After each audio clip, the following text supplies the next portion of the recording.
Сәлеметсіздер ме, құрметті ұстаздар? Бүгінгі онлайн сабағында мен сіздерге Classroom Screen жаңағы платформасын түсіндіріп көрсететін боламын. Бұл платформа әсіресе жаңа сабақ ашқан кезде немесе тақырыпты ашқан кезде жаңағыдай сабақта сіздерге өте қажетті платформаның бірі болып табылады.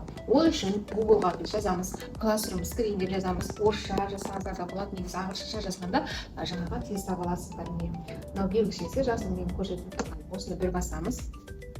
Басқан кезде бізде мынандай бет пайда болады. Негізінде сіздер бұған тіркелуге де болады.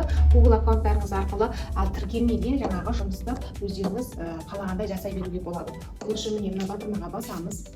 Басқан кезде бізде мынандай экран ашылады. Бұны көбінесе мен өзім қолданамын, әсіресе ашық сабақ кезінде өте тиімді болып табылады. Өйткені жаңағы ашық сабақта бізде слайдтар келесіге ауыстырып, жаңағы анда-мында жүгірмес үшін тек қана жаңағы осы платформаны қолданып, барлық не қолданғымыз келеді, осы беттен жаңағы ашып көрсетіп болады. Жақсы, олай болса, мен сіздерге қазір түсіндіріп өтейін. Мінекей жаңағы экранымыз ашылды, оны толық экранға қоямыз. Міне, мынаны басқан кезде бізде толық экранға түседі. Қарайтын болсақ. Енді қараңыздар, бұл жерде бірінші бізде басамыз, бірінші басқан кезде бізде көрсетіліп тұр. Яғни біз өзімізге қажетті тақырыбымызға сай фондарды таңдап ала аламыз. Мына жерде кез келген фонды жаңағы қоюымызға болады.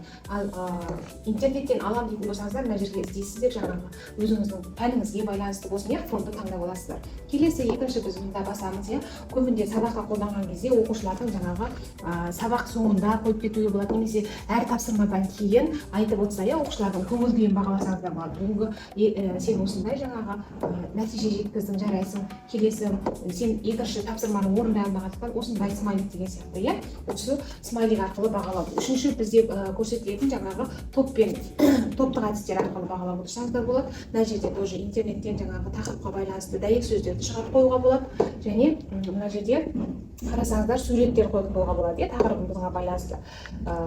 Мұнда жаңағы бүгінгі тақырыпты міндетті түрде сосын жаңағы басында сабағымыздың мақсатын толықтай осы жерге жазып кетуімізге болады.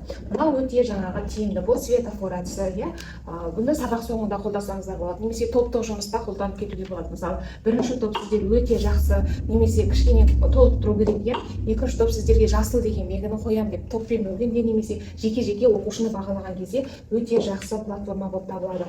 Келесі мында уақытты қойып қоясыздар. Уақытты қойып қоясыздар, мысалы, әр тапсырмадан кейін уақыт беріледі. Осы уақытқа қараймыз. Қазір уақыт тоқтаған кезде тоқтайтын боламыз, жұмысымызды аяқтаймыз деген сияқты уақыт не жүріп жатады, бұл өте тиімді. Сонымен бұны басқада жаңағы мына жерде қосып әдістердің қосып алуымызға болады. Бұл бізде көбінде жаңағы ашық сабақта немесе кез келген сабақты бастаған кезде экранда бүгінгі сабақтың тақырыбын, дәйек сөзді, уақытты, осындай тапсырмалар болады деп барлығын осы бір экранның ішіне сыйдыруға болатын өте жаңағы керекті платформаның бірі. Бұл Classroom Screen деп аталады. Google аккаунтпен тіркелсеңіздер де болады, немесе жаңағыдай сразу кіріп өздеріңізге қажетті тапсырманы қойып кетуге болады. Жақсы, бүгінгі сабағым осымен тамам. Егер сіздерге ұнаса, лайк басып, комментарий жазып кетіңіздер. Келесі сабақта кездескенше.